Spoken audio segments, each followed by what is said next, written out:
Yes, we are criminals. हमारी गलती क्या है पता है आपको? एक दूसरे से प्यार करते हैं हम। कलकत्ता के एक मिशन ऑर्फनेज से हमारा प्यार शुरू हुआ था।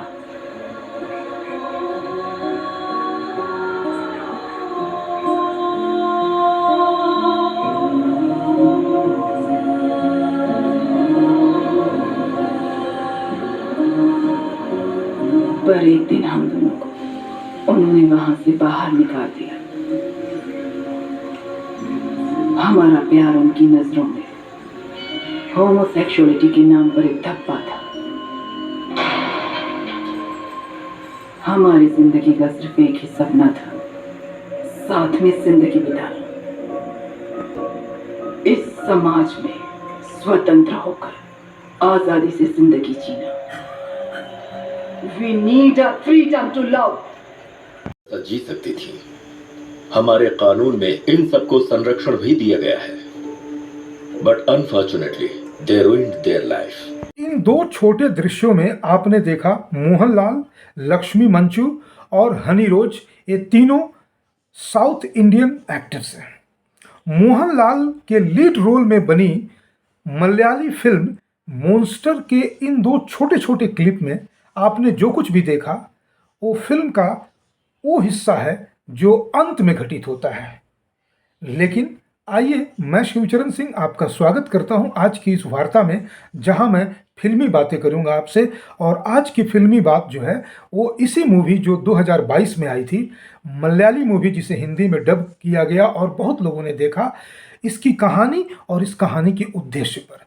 लेकिन एक छोटा सा इसका इंट्रो देना चाहूँगा, क्योंकि हम जाते हैं फिल्मों को देखने, उद्देश्य होता है मनोरंजन, मिलता है मनोरंजन, लेकिन फिल्म बनाने वाले मनोरंजन के साथ साथ सटल मैसेजिंग के माध्यम से समाज में चल रहे तमाम उन पैरेलल नैरेटिव में से किसी एक ऐसे नैरेटिव को स्ट्रेंथन करते हैं जिसे वो पसंद करते हैं।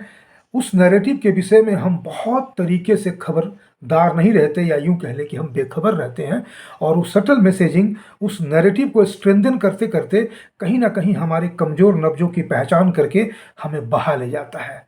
ऐसी ही एक मूवी है मॉन्स्टर, जिसके बारे में आज मैं चर्चा करूंगा कि कैसे एक बहुत अच्छे प्लॉट या कहानी, जिसे कहने का मतलब बहुत अच्छे से बिल्डअप की हुई एक थ्रिलर मूवी को कहाँ ले जाकर के पटक दिया जाता है, और वो पटकने से होता क्या है वहाँ मैं आपको ले जाना चाहता हूँ। तो सबसे पहले मैं मॉन्स्टर फिल्म की कहानी को आपके साथ साझा करता हूँ। फिल्म की कहानी शुरू होती है एक छोटे से परिवार के साथ। उस परिवार में आपने शुरू में जो दो लड़कियों को देखा, जो एक लड़की सीढ़ी पर बैठी है, उसके पास जो दौड़ के लड़की आती है, उसका वास्तविक नाम है हनी रोज। वो तेलुगु मलयाली फिल्मों की एक्ट्रेस है। हनी रोज अपने एक छोटे परिवार में रहती है। छोटे परिवार का मतलब अपने हस्बैंड और एक बेटी के साथ रहती है। यहाँ से फिल्म शुरू होती है। हनी रोज एक ऐसे ट्रांसपोर्ट कंपनी, या एक कह सकते हैं कि एक ऐसे कैब सर्विस में काम करती है जिसमें महिलाएं ड्राइव करती हैं। और उससे पहले का एक प्लॉट है जो परिवार का एक खुशनुमा माहौल दिखाता है। बच्ची सो रही है, उसके लिए जो एक बेबी सीटर या बेबी की एक नर्सिंग के लिए जो लेडी आती है, यानी वो लेडी वही है जो फिल्म के शुरू में आपको जो मैंने इस वीडियो के शुरू में जो क्लिप दिखाया, लक्ष्मी मंचू, उसकी देखभाल करती है। और इस फिल्म को यहीं से शुरू करते हुए दिखाया जाता है कि अचानक जब हनी रोज अपने दफ्तर पहुंचती है तो वहाँ उससे पहला असाइनमेंट मिलता है। उसके कैब कंपनी के मालिक ने कहा है कि तुम्हें कोचीन एयरपोर्ट में जा कर के, और वहाँ से कोई लकी सिंह नाम का आदमी आने वाला है पंजाब से या दिल्ली से, उसे तुम्हें पिकअप करके वो जहाँ कहे उसके साथ रहना है, या उसके मतलब तुम्हारी सर्विस उसी के साथ है। और संजोग से जिस दिन लकी सिंह आ रहा होता है, हनी रोज का पहला मैरिज एनिवर्सरी है। ये बात बाद में रिवील होती है कि वो जो बच्ची लगभग 8-9 साल, लगभग 10 साल के आसपास है, वो उसकी अपनी बेटी नहीं, बल्कि जिससे उसने शादी की होती है, उसकी वो पहली मैरिज से वो बेटी होती है। ये कहानी बाद में रिवील होती है। और इस प्रकार से हनी रोज का एक फर्स्ट मैरिज एनिवर्सरी है। और लकी सिंह को लेकर के जब वो आगे बढ़ती है तो लकी सिंह कहता है कि जिस फ्लैट यानी जिस अपार्टमेंट में वो रहती है उसमें उसका भी एक फ्लैट है और उसी को बेचने के उद्देश्य से वो यहाँ आया है। वो काफ़ी वो पंजाबियों की तरह, वो सरदार की तरह पगड़ी बांधे हुए और मस्त मौला हंसता बोलता हुआ बल्ले बल्ले करने वाला मोहनलाल ही वो सरदार बना हुआ है। और वो हनी रोज के साथ मोहनलाल आता है और फिर रास्ते भर उससे बहुत अधिक बात करता है। इतनी बात करता है कि हनी रोज को लगता है कि बहुत ही पकाऊ आदमी है। लेकिन संजोग ऐसा होता है कि बात करने के क्रम में वो इस बात को हनी से उगलवा लेता है कि आज उसका मैरिज एनिवर्सरी है। तो इस पर लकी सिंह कहता है कि अच्छा तुम्हारा आज मैरिज एनिवर्सरी है और देखो संजोग कितना अच्छा है कि उसी अपार्टमेंट में मेरा भी एक फ्लैट है, उसी को बेचने के लिए मैं दिल्ली से आया हूँ, तो क्यों ना मैं आप फ्लैट भी बेच लूँगा, मेरे जो क्लाइंट हैं वहीं आ रहे हैं और आज मैं अपने तरफ से तुम्हारे लिए गिफ्ट ले लूँगा। रास्ते से वो केक भी ले लेता है और फिर वो कचहरी में रुकता है, एक वकील से मिलता है और उससे वो कुछ ज़मीन के कागज इत्यादि की चर्चा करके और फिर वहाँ से आगे बढ़ता है और कहता है कि चलो अब तो मुझे होटल बाद में जाऊंगा, पहले अपना फ्लैट वाला काम कर लूँ। और फ्लैट में क्यों जाऊंगा, अगर तुम बुरा ना मानो तो अपने वो बातूनी अंदाज से उसे इसके लिए मनवा लेता है कि वो उसके घर थोड़ी देर के लिए चलेगा। उसके घर जब वो पहुंचता है तो वहाँ पर ऑलरेडी उसका हस्बैंड, उसकी बेटी और लक्ष्मी मंचू जो कि बेबी की नर्सिंग के लिए आती है, यानी वो उसकी देखभाल के लिए आती है, वो वहाँ पर हैं। और फिर वो ऐसे इंक्लूड करता है जैसे उन लोगों का ना जाने कितने वर्षों का पुराना जान पहचान या दोस्त हो। और इस प्रकार से लकी सिंह उस परिवार में घुलता मिलता है। इसी बीच में जब वो लोग आपस में बात करते हैं तो कहते हैं कि अब तो आप भी आ गए हैं, तो हम बाहर से ही खाना मंगवाने वाले थे, केक तो हमने मंगवा लिया है लेकिन बाहर से खाना मंगाने वाले हैं, तो क्यों ना हम आपके लिए भी मंगवा लें। तो कहता है अरे लकी सिंह के रहते हुए तुम बाहर से खाना मंगाओगे। मैं अब एकदम, उसने अपना परिचय दिया होता है कि वो चेन ऑफ रेस्टोरेंट चलाता है, बोलता मैं एकदम सुपर शेफ हूँ, मैं ही आज खाना बनाऊंगा। और फिर इस उपक्रम में वो खाना बनाने लगता है और एक एक चीज़ मंगवाता है और जो लक्ष्मी मंचू उसकी सहायिका है उससे हेल्प लेकर वो खाना बनाता है, बच्ची को रिझाता है, मनोरंजित करता है। और इसी क्रम में जो केक उस कपल ने मंगवाया था अपने मैरिज एनिवर्सरी पर कटवाने के लिए, उस केक को गिरा करके बिखेर देता है घर में और फिर कहता है sorry sorry sorry, I am very sorry, मैंने इस केक को बिगाड़ दिया, लेकिन कोई बात नहीं, मैं तो ऑलरेडी ये केक लेकर के आया हूँ। इस पर हनी रोज जो उसकी वाइफ होती है वो कहती है कि ये आदमी कुछ अधिक ही घुल मिल रहा है, कुछ अधिक ही अनड्यू एडवांटेज ले रहा है हमारा। हमने आज अपने एनिवर्सरी पर अपना केक मंगवाया था, देखो इसने कैसे सब कुछ बिगाड़ दिया, पूरा दिन इसने र्यून कर दिया हमारा। ये सब कुछ चलता रहता है। इसी बीच में लकी सिंह कहता है कि देखो ना, अब तो मैं यहाँ से निकलूँगा और मैं थोड़ी देर के लिए आता हूँ बाहर से और मुझे अपने फ्लैट के जो क्लाइंट आए हैं उनसे डील करके आ रहा हूँ तुरंत। फिर वो थोड़ी देर के लिए बाहर जाता है। इस बीच में उसके बैग में लक्ष्मी मंचू, हनी रोज का हस्बैंड और उसकी बेटी आपस में कुछ कुछ बातें करते हैं और तब तक में फिर से लकी सिंह आ जाता है और इस बीच में लक्ष्मी मंचू वहाँ से चली जाती है, कहती है मेरा काम तो हो गया, मैं जा रही हूँ, मैं फिर आ जाऊँगी बाद में। इतने में लकी सिंह जब आता है और उसकी जानकारी मिलती है कि उसकी जो नर्सिंग वाली स्टाफ है वो चली जाती है, तो बोलता क्यों चली गई, क्योंकि वो सबसे बड़ा मजाकिया अंदाज में हर बात किया करता है इस प्रकार से। और जब उसने केक मंगवाया था तो बेसिकली उसने एक ऑर्डर करके मंगवाया था, एक लेडी आती है और उस केक को लेकर के इसको दे देती है वहाँ पे। और उसके साथ भी वो लकी सिंह बड़ा ही वो जैसे कहते हैं ना फ्लर्ट करने किस्म का व्यवहार करता है। इतने में लकी सिंह जब दोबारा आता है तो वो कहता है हनी से कि देखो ना, मैंने पैसे तो ले लिए इन लोगों से, लेकिन वकील को मुझे पैसा देना है और मुझे कुछ और काम भी निपटाने हैं यहाँ पे। तुम एक काम करो, मेरा एक आखिरी फेवर कर दो और उसके बाद मुझे एयरपोर्ट पहुँचा के तुम फ्री हो जाओगी। सो ये पैसे लो और जा करके कचहरी में जिस वकील से हम मिले थे ना, उस वकील को ये पैसे दे देना, बस इतना ही आखिरी एक मेरा काम कर दो। उसके बाद तुम जैसे ही आओगी वैसे मैं तुम्हें नीचे मिलूंगा और वहीं से हम लोग एयरपोर्ट चले जाएंगे। जैसे ही हनी चली जाती है फिर वो कचहरी का सीन होता है। इस बीच में लकी सिंह उसके घर में आता है और उसके हस्बैंड को बुलाता है और कहता है कि मुझे थोड़ी देर के लिए आपके घर का बाथरूम इस्तेमाल करना है। बाथरूम में जा करके रिवॉल्वर निकालता है, पिस्टल निकालता है, उसमें साइलेंसर लगाता है और उसके हस्बैंड को जगा करके बुला करके और उसको वीडियो रिकॉर्ड करते हुए उसे 2-3 गोलियां मार के शूट करके मार देता है। अब यहाँ से कहानी में ट्विस्ट आता है। मारने के बाद वो नीचे जाकर के पोर्टिको में अपार्टमेंट के नीचे जाकर के वेट कर रहा होता है और तभी हनी रोज उस वकील को पैसा देकर के लौट आती है और जैसे ही वो नीचे आती है तो एक बार लकी सिंह फिर उससे कहता है कि अगर आप बुरा ना माने तो मेरा एक आखिरी काम करते हैं। मैं जल्दीबाजी में मैंने अपना वो फ्लैट नंबर बताता है 17C। मैंने उनसे पैसे ले लिए, कागजात के सारे काम हो गए, लेकिन जो फ्लैट की चाबी है संजोग से मेरे पास रह गई है। आप कुछ मत कीजिए, उस फ्लैट के आगे में एक जो फूलों का एक जो पॉट रखा हुआ है उसमें ये चाबी डाल के चले आइए। जैसे ही हनी रोज वो चाबी डालने के लिए लिफ्ट से जाती है, उसी बीच में वो क्या करता है कि एक बहुत बड़े एक बैग में, जैसे देखने में लगता है कि उसी में उसने हनी रोज के हस्बैंड को मार के रखा है, उसकी डिक्की में डाल देता है। उसके बाद वो आती है, एयरपोर्ट पे छोड़ देती है, और वहाँ से फिर एक कहानी बदल जाती है। उसके बाद वो अपनी गाड़ी को अपने ट्रांसपोर्ट डिवीज़न में यानी कैब सर्विस में दे देती है, घर लौटती है। घर लौट के जब नॉक करती है तो कोई दरवाज़ा खोलता नहीं। घर पहुंचने पे सब कुछ साफ सुथरा है, लेकिन उसका हस्बैंड और उसकी बेटी दोनों वहाँ से गायब हैं। और उसके बाद तमाशा शुरू होता है लोकल पुलिस का। लोकल पुलिस को वो गाड़ी मिलती है जिस गाड़ी में एक लाश मिलती है। उस लाश से इस तरह की कड़ियाँ जुड़ जाती हैं कि इस गाड़ी को दिन भर तो हनी रोज ने घुमाया है। फिर इसका इंट्रोगेशन होता है और इसके ऊपर फिर हम एक बहुत ही इनोसेंट फेस देखते हैं, इतना इनोसेंट फेस देखते हैं, और पुलिस वाले भी उसके इनोसेंस को स्वीकार कर लेते हैं करीब। और हम देखने वाले व्यूअर्स के मन में आता है कि तो कितनी इनोसेंट, क्योंकि अभी तक जो थ्रिलिंग पार्ट है वो आया नहीं है। तो लोगों को लगता है कि ये तो बहुत ही इनोसेंट लड़की है, क्यों इसको पुलिस बेवजह फिर फंसा रही है। हो सकता है कि जो मोहनलाल होगा उसकी दुश्मनी होगी इसके हस्बैंड से, उसने बदला लेने के लिए कुछ किया। इस तरह की प्लॉट, इस तरह की कहानी का एंगल इधर उधर मन में घूम रहा होता है। तभी जब हनी रोज को पकड़ करके लोग शिफ्ट कर रहे होते हैं, जेल में शिफ्ट करने के पहले मजिस्ट्रेट से उसके कस्टडी को लेने जाते हैं, तो रास्ते में एक गाड़ी इनको इंटरसेप्ट करती है और फिर फायर एक्सचेंज करके हनी रोज को वो लोग छुड़ा करके कहीं ले जाते हैं। और यहाँ से कहानी अचानक एक ट्विस्ट की ओर चली जाती है। ट्विस्ट ये आता है कि हनी रोज जब जाती है तो अपने किडनैपर्स के जगह पर पहुँचने पे वो एक बहुत ही कोजी जगह पर बैठ करके ऐसे बिहेव करती है जैसे कि उसने ही इस पूरे किडनैप अपने आप को छुड़ाने का ड्रामा किया हो। और इसी बीच में मोहनलाल, इसके पहले जो लकी सिंह के रूप में नजर आ रहा था, वो फिर अपने असली रूप यानी मोहनलाल के रूप में आता है और वहाँ पर स्टॉर्म कर देता है जहाँ पर उस लड़की को किडनैपर्स ने लाया था। उसके बीच में फाइट होती है। फाइट होने के क्रम में वो जो लड़की है वो किसी और के साथ जल्दी जल्दी भाग जाती है। तो बाकी के गुर्गे तो घायल होते हैं, मारे जाते हैं, लेकिन यहाँ से मामला फिर चला जाता है दूसरी ओर।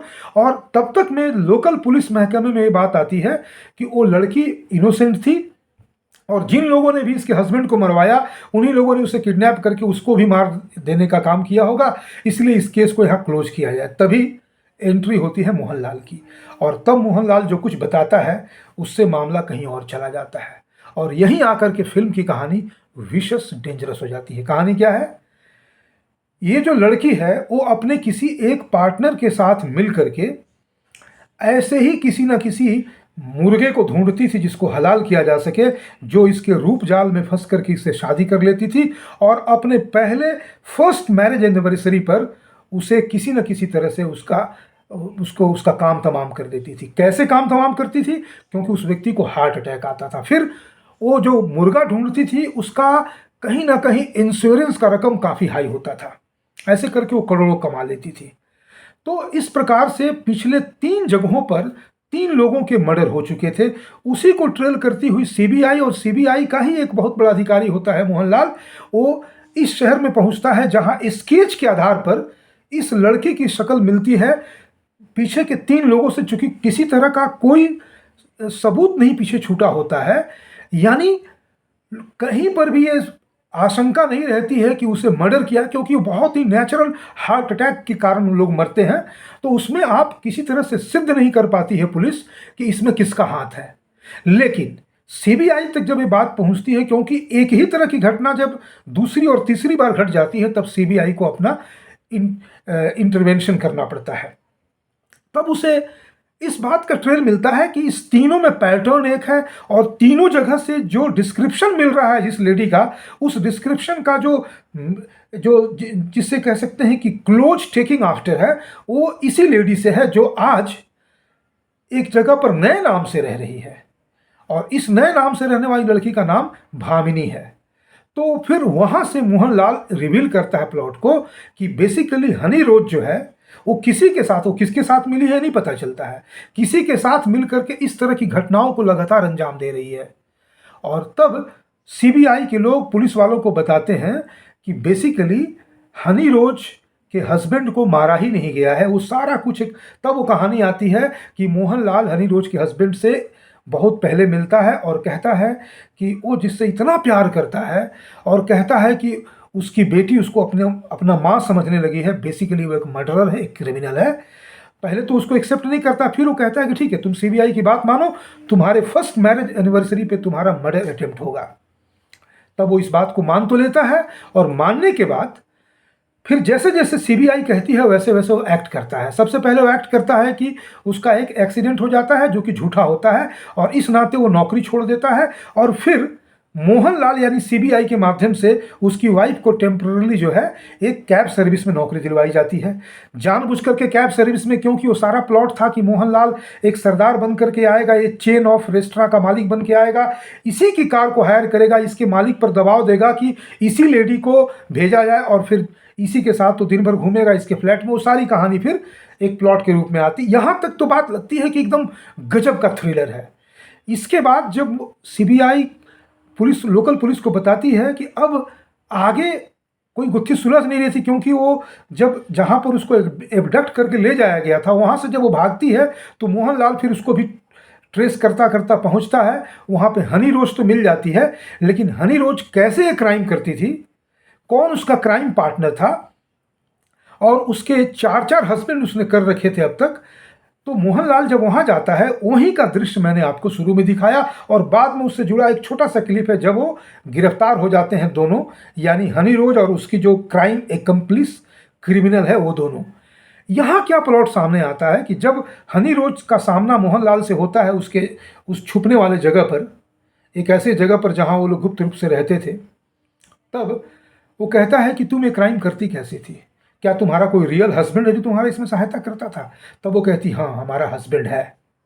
और जैसे ही वो कहती है ऊपर से लक्ष्मी मंचू सीढ़ियों से उतरती है और जो विग्स वगैरह उसने पहन रखे थे, फिर वो रिवील होता है कि वो जहाँ जहाँ रहे लोग अलग अलग नाम, अलग अलग लिबास, अलग अलग मेकअप वेकअप में रहते थे लोग। तो वो बेसिकली कहती हाँ ये चारों मेरे हस्बैंड नहीं थे, मेरा हस्बैंड ये रहा। तो लोग सोचते हैं कि हस्बैंड ये लड़की के रूप में लड़का रहता होगा, नहीं, ये लड़की के रूप में लड़की ही होता है। और फिर वो मोहनलाल के सामने ही एक दूसरे को आलिंगन करते हैं और फिर अपनी कहानी बताते हैं कि ये लोग बचपन से अनाथ आश्रम में रहते थे और वहीं से इनका प्यार बढ़ा। इन लोगों ने जब हरियाणा स्टेट गवर्नमेंट ने लेस्बियंस के मैरिज को ओके कर दिया, यानी कि लेस्बियंस के रिलेशनशिप को एक्सेप्ट कर लिया इस फिल्म के हिसाब से, तब इन लोगों ने शादी कर ली। लेकिन समाज के लोगों ने इसे अनैतिक मान करके इनका जबरदस्त ह्यूमिलिएट किया। तब से इन लोगों ने कहा कि ये देश इनके रहने के लायक नहीं है, इस देश से जाएंगे, लेकिन इस देश में जाने से पहले, इस देश को छोड़ने से पहले वो इतना पैसा कमा लेंगे वाया क्राइम कि उन्हें किसी ऐसे देश में जहां LGBTQ की एक्सेप्टेबिलिटी हो वहां जाके आसानी से रह सकते। तब इन्हें सबसे आसान रास्ता लगता है कि छल छद्म से किसी ऐसे व्यक्ति को जो पैसे वाला हो, जिसने अपने नाम पर बहुत बड़ी रकम इंश्योर्ड करवा रखी हो, उसे पकड़ना, फर्स्ट मैरिज एनिवर्सरी पर केक में ही कुछ मिला करके मार देना। लेकिन कैसे मारना अभी तक मोहनलाल को समझ में नहीं आ रहा था, इसीलिए वो उन लोगों से खेलता रहता है। हनी रोज जिसे अपना हस्बैंड कहती है जिस लड़की को, वो लक्ष्मी मंचू वास्तव में जैसा वो दिखाया जा रहा था शुरू में कि वो शकुनी की तरह लचक लचक के चल रही है, वैसे चलने वाली नहीं, बल्कि वो भयानक कराटेबाज है जो बहुत देर तक मोहनलाल को पछाड़ती है। और मोहनलाल भी पछाड़ जाने का एक अभिनय करता हुआ उन लोगों के सिर से पकड़ में आ जाता है, उसे चेयर से बांध दिया जाता है। तब लक्ष्मी मंचू एक इंजेक्शन निकालती है और कहती है कि इस इंजेक्शन में उसने बहुत रिसर्च करके एक ऐसी दवा या एक ऐसा जहर तैयार किया है जो इंजेक्ट करते ही इतनी थोड़ी देर के बाद उस व्यक्ति को एक नेचुरल हार्ट अटैक की ओर ले जाती है, जो किसी भी फॉरेंसिक लैब में किसी भी तरह से जांच में पकड़ में नहीं आने वाली है। और जैसे ही वो मोहनलाल की तरफ बढ़ती है कि वो कुर्सी में बंधा हुआ है, उसे इंजेक्ट कर देंगे, तो मोहनलाल कहता है कि मैं ही तो चाहता था। और उसके बाद फिर उनके बीच लड़ाई होती है, उनको पस्त कर देता है, क्योंकि मोहनलाल का कहना था कि तुमने मुझे बांधा नहीं, बल्कि मैं तुम लोगों के द्वारा बंधवाया गया हूँ। और उसके बाद वो दृश्य आता है जब वो कहता है, मोहनलाल कहता है, जो आपने शुरू में क्लिप देखा, कि ये जो जीवन जीना चाहते थे वो सामान्य तरीके से ऐसे भी जी सकते थे, इसमें किसी तरह के क्राइम करने की कोई आवश्यकता नहीं थी। ये तो पूरी रही मूवी की कहानी। अब इसमें जो सटल मैसेजिंग है वो क्या है? सटल मैसेजिंग है LGBTQ, होमोसेक्सुअलिटी, लेस्बियन रिलेशनशिप, यानी समाज जिन जिन चीज़ों से टूट सकता है, परिवार जिन जिन चीज़ों से बिखर सकता है, बिखर रहा है। विदेश में जो आज LGBTQ, जो रंग रंगीला, जो चादर लेकर के लोग निकलने वाले लोग हैं, उनके माध्यम से जो बर्बादी हो रही है, उसके मेन स्ट्रीमिंग का एक बहुत ही भयानक प्रयास, करोड़ों रुपए खर्च करके लोगों के घरों में सिनेमा थिएटर के माध्यम से, OTT प्लेटफॉर्म के माध्यम से और आने वाले समय में अलग अलग चैनलों के माध्यम से पहुंचाया जा रहा है। आज आप देख लें, चाहे वो नेटफ्लिक्स हो, प्राइम वीडियोज़ हो, या फिर हॉटस्टार हो, डिज्नी हॉटस्टार हो, या फिर अलग अलग टेलीविज़न चैनल्स हो, हर दूसरी तीसरी फिल्म का थीम LGBTQ। और LGBTQ थीम इसलिए नहीं कि इसके बारे में इसे एक रोग समझ करके समाज को अवेयर किया जाए, बल्कि इसलिए कि इसे जस्टिफाई किया जा सके। अलग अलग स्टेट गवर्नमेंट्स ने जो लेजिस्लेशंस लाए हैं उनको सामने लाना, कैसे LGBTQ समुदाय के लोगों को प्रताड़ित किया जाता है उसको सामने लाना। मैं किसी के प्रताड़ित करने के पक्ष में नहीं हूं, लेकिन जैसे कोई व्यक्ति अगर मानसिक रूप से विक्षिप्त हो जाता है तो उसे प्रताड़ित नहीं करना चाहिए, उसका प्रॉपर ध्यान रखना चाहिए। ध्यान उसके परिवार के लोग रख सकते हैं, उसके संबंधी रख सकते हैं, उसके समाज के जानने पहचानने वाले लोग रख सकते हैं, पूरा समाज और पूरा देश को रखना चाहिए। लेकिन उसकी पागलपनी को बढ़ाने के लिए हम आगे नहीं बढ़ सकते। उसे हम हालांकि मेंटल असाइलम एक अभिशाप के रूप में हमारे सामने आया, वैसे ही LGBTQ के लिए एक रिहैबिलिटेशन सेंटर में जा करके वहाँ उनको रहने की पूरी व्यवस्था देनी चाहिए।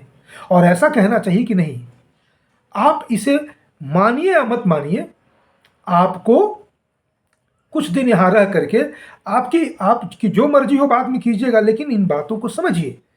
और ऐसा होना चाहिए। उसके बजाय आज जो फिल्म बनाने के उद्योग में लगे हुए लोग हैं उनमें इतनी हिम्मत नहीं है कि इस तरह की क्योंकि तुरंत विरोध शुरू हो जाएगा। और आप ध्यान दे दीजिए, मनुष्य की सबसे बड़ी दुर्बलता जो होती है वो उसकी कामुकता होती है। LGBTQ जो है वो उसी कामुकता के केंद्र के चारों तरफ घूमने वाली बीमारी है। नहीं तो कोई एक व्यक्ति बड़ा हो रहा है, एक लड़की बड़ी हो रही है और उसको लगता है कि I am a biological girl cased in a wrong body. Basically, I am a boy, so I am a transgender, and thus I need to be operated upon. Before operation, I need to have a number of medicines through a regimen of prescribed therapy, so that I shall be able to get operated upon my private parts, get them removed. Similar चीज जो है एक लड़के में आता है, I am a biological male but in fact I feel like a girl and this I need to be operated upon. और फिर वही रेजिमिन, करोड़ों का व्यवसाय है, अरबों का व्यवसाय है उस तरह के जो हार्मोनल मेडिसिन, जिसे कह सकते हैं कि हार्मोन थेरेपी के, फिर ऑपरेशन के। दुर्भाग्य, भयानक दुर्भाग्य, भारत सरकार ने भी LGBTQ समुदाय के लिए वेलफेयर मिनिस्ट्री के माध्यम से उनके ऑपरेशन के लिए पैसे देने तक का प्रावधान कर दिया है। कहाँ तो इसे हम एक बीमारी के रूप में समझते। क्यों कह रहा हूँ कि नेता किसको कहते हैं? जो दूर, नेता शब्द ही बना है नेतृत्व से, जो दूर तक देख करके उस बीमारी को पहचान करके और बता सके। शुरू में तो अच्छा लगेगा, जब कमसिन उम्र हो, मतलब 14 से लेकर के 24-34 तक या मैक्सिमम 40 तक की जब अवस्था होती है, तब जो हमारी कामुकता का उफान होता है उसमें विवेक नहीं होता, बुद्धिमत्ता नहीं होती, समझदारी नहीं होती। वैसे में हमें जो समझाया जाता है, जो हमें समझ में आता है, हम कर लेते हैं। लेकिन जब एक अवस्था के बाद हमें अपने किए पे पछतावा होता है तो कोई LGBTQ समुदाय नहीं सामने आता है, किसी तरह का कोई रिहेबिलिटेशन सामने नहीं आता है। एकमात्र विकल्प एक बेबस लाचार नारकीय जिंदगी या उससे निकलने का और भी खतरनाक बेबस लाचार और एक जो ट्रांस लाइफ है वो है सुसाइड। तो इस सच्चाई को क्यों नहीं बताते हम? इस सच्चाई को क्यों नहीं बताते हम? क्योंकि इसमें इस तरह के मूवीज बनाने में जो ड्रग माफिया के लोग हैं, जिनका अरबों का व्यापार विश्व स्तर पर चल रहा है, एक हार्मोन थेरेपी एक व्यक्ति जो लेना शुरू कर देता है बचपन से, जिसको कहते हैं वो प्यूबर्टी ब्लॉकर, तो फलाना ठिकाना ढिमकाना, उन सबों में लाखों रुपए की आमदनी है। फिर उसके बाद जो फाइनल ऑपरेशन होता है, एक लड़की को लड़का बनाना और एक लड़के को लड़की बनाना, उसमें जो डेंजर्स है उसकी बात तो मैं कर ही नहीं रहा हूं। उसमें जो फायदा है, जो पैसे हैं, वो करोड़ों अरबों के पैसे हैं। तो वे लोग तो चाहेंगे उनका व्यापार चले, चाहे ये जनसंख्या LGBTQ के दलदल नारकीय दलदल में फंस करके मरती रहे, सड़ती रहे, गलती रहे, किसी को क्या मतलब है। जैसे आपने इस वीडियो के शुरू में जो क्लिप मैंने दिखाया, उसमें वो गले मिलती है, गलबैयाँ करती है और कहती है कि मेरा हस्बैंड है। चार मर्दों से शादी करके उन्हें मारने, 3 को मार देती है, चौथों के मारने के प्रयास में CBI सामने आकर के उसे बचा लेती है। लेकिन कहानी का थीम कहाँ जाकर के रुकता है कि ये इन चारों से शादी इसलिए नहीं करती कि पैसे कमाना है, बल्कि इसलिए करती है कि उसका जो हस्बैंड है, जो कि एक लड़की का हस्बैंड एक लड़की है, उसके साथ उसे बाहर जाना है, क्योंकि वो होमोसेक्सुअल है, लेस्बियन है, LGBTQ की एक मेंबर है। इसे ही प्रमोट कर, यही सटल मैसेजिंग है। तो जब इस तरह के खतरनाक जब संकेत और नैरेटिव और मैसेजिंग जब समाज में जाएगा, आप सहज कल्पना कर सकते हैं कि क्या होने वाला है और क्या होगा। आज के लिए इस वीडियो के लिए इतना ही। बहुत बहुत धन्यवाद।